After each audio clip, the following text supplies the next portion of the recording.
Қадірлі отандастар, 15 маусым күні қазақ күнтізбесінде ұлттық ұран күні болып белгіленген. Барлықтарыңызды осы Алаш ұраны күнімен шын жүректен құттықтаймыз. Алаш! Алаш! Алаш! Аруақ! Аруақ! Аруақ! Абырой! Абырой! Абырой! Жаса қазақ! Жаса қазақ! Жаса қазақ!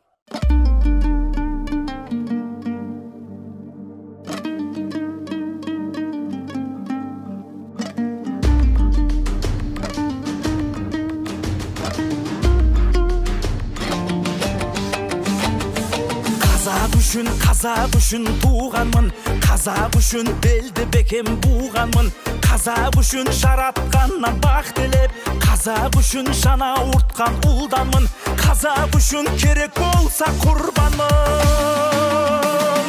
Қазақ үшін мың тіріліп мың өлем, қазақ үшін күн бол шығып нұр